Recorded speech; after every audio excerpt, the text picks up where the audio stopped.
Bonjour Nathan, Bonjour Olivia. merci d'être là avec moi aujourd'hui pour parler du perfectionnisme, qui est un Sacrée sujet très intéressant. Ouais. Moi, c'est quelque chose qui m'a beaucoup travaillé dans ma vie parce qu'on m'a souvent dit t'es quelqu'un de perfectionniste et j'ai toujours vu comme quelque chose de très positif, dans le sens où j'aimais le travail bien fait.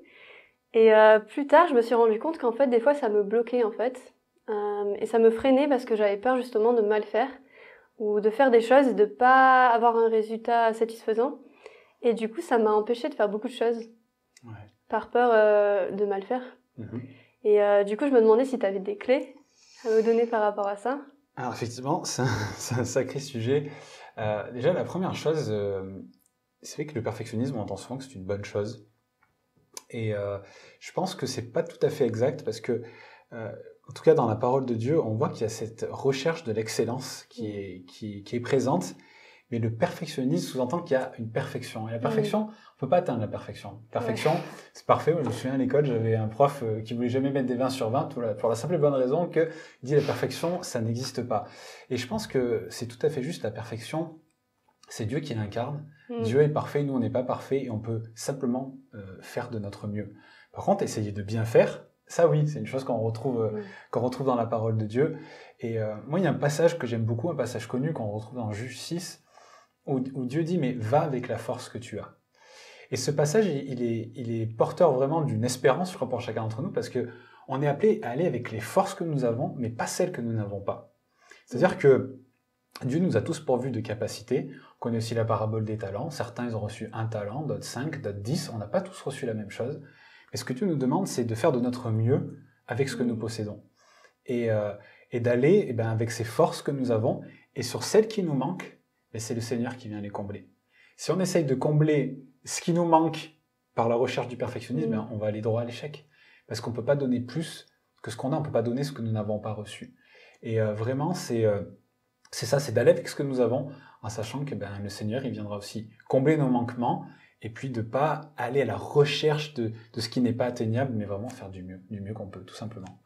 Et je pense que c'est vraiment là l'équilibre à avoir dans ce qu'on appelle le perfectionnisme. C'est simplement faire du mieux que nous pouvons en ne cherchant pas à atteindre ce qui n'est pas possible, quoi.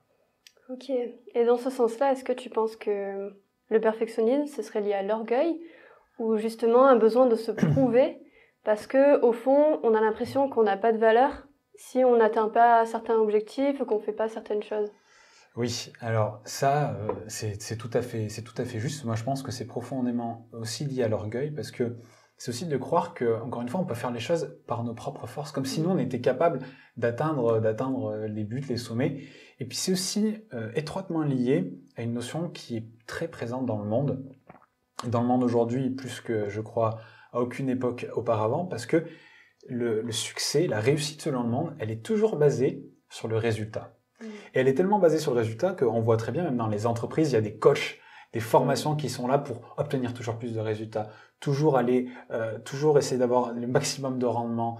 Et en soi, c'est pas une chose qui est mauvaise, mais c'est pas l'objectif en fait. La réussite selon le monde, comme je disais, elle est basée sur le résultat. Mais selon Dieu, dans toute la Bible, c'est une notion qu'on ne retrouve jamais. Parce que selon Dieu, la réussite, le succès, il est basé sur l'obéissance. C'est-à-dire qu'il y en a un qui est basé sur faire ce qu'on nous a demandé de faire, et l'autre qui est basé sur avoir un résultat vis-à-vis de ce qu'on nous a demandé de faire. Et il y a un passage qui est très fort, qui est dans Ézéchiel, au chapitre 2 et au verset 4, où Dieu dit, en fait, il envoie Ézéchiel pour parler au peuple d'Israël, pour les reprendre. Et en fait, il lui dit, tu vas aller là-bas, et au verset 4, il dit, je t'envoie vers eux, et tu leur diras, ainsi parle le Seigneur l'Éternel. Et il continue en disant, qu'ils écoutent ou qu'ils n'écoutent pas, car c'est une famille de rebelles, ils sauront qu'un prophète est au milieu d'eux. C'est-à-dire que Dieu dit à Ézéchiel, tu vas aller là-bas et tu vas délivrer un message. Ça, c'est ta mission, c'est ce que je te demande. Et la réussite résidera dans le fait que tu fais ce que je te demande. Maintenant, qu'ils écoutent ou qu'ils écoutent pas, c'est pas ton problème. Et je crois que là, le monde dirait, il faut qu'ils écoutent, il faut qu'il y ait un changement. Alors que Dieu dit simplement, tu vas aller là-bas, tu vas faire ce que je vais te dire, et ils sauront que j'ai envoyé quelqu'un et que tu es au milieu d'eux. Et il faut vraiment qu'on se mette ça en tête, c'est que dans ce que le Seigneur nous demande de faire, le succès, il est dans « Ok, Seigneur, je vais t'écouter. Tu me demandes d'aller là-bas, je vais aller là-bas. Tu me demandes de faire ceci, d'aller voir telle personne, je vais le faire. » Et le résultat ne nous appartient pas. Et cette notion de résultat, D'ailleurs, on en parlait tout à l'heure, même dans des notions comme l'évangélisation.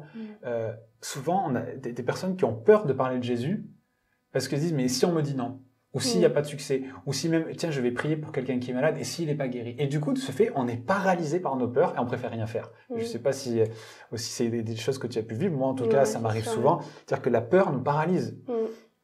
Et en fait, c'est pas ça la question. La question, il a dit, priez pour les malades, allez annoncer l'évangile, annoncer aux nations.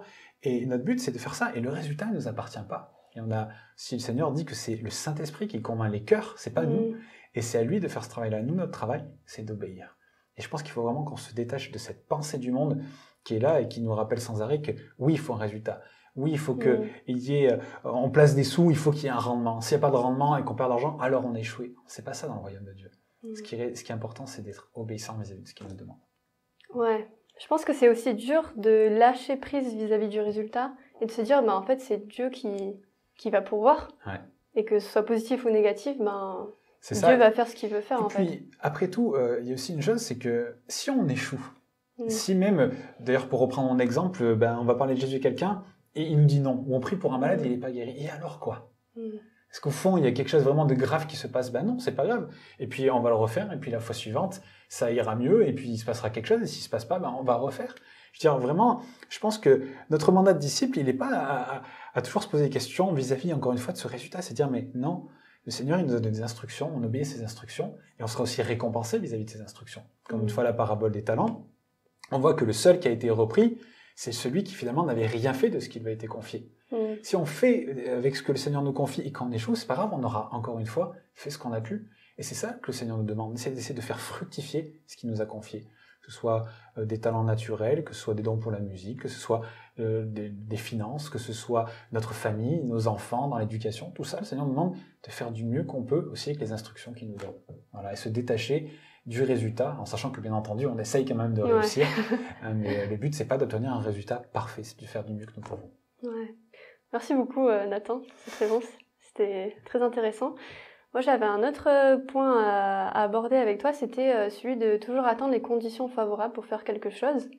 Et que parfois, on se dit, je vais jouer à la louange quand j'aurai un certain niveau de guitare. Ou même, on peut se plaindre en se disant, en fait, là, j'ai pas le temps, ou j'ai pas tout ce qu'il me faut pour me mettre en action. Et du coup, peut-être que c'est pas le bon moment, au fond. Alors qu'on pourrait, en principe, se mettre en action. Qu'est-ce que tu aurais à nous dire par rapport à ça? Moi, j'ai remarqué, en tout cas dans ma propre vie, que lorsque j'ai attendu, par exemple, de vouloir être au top de certaines choses pour me mettre en action, eh bien, il y a deux possibilités.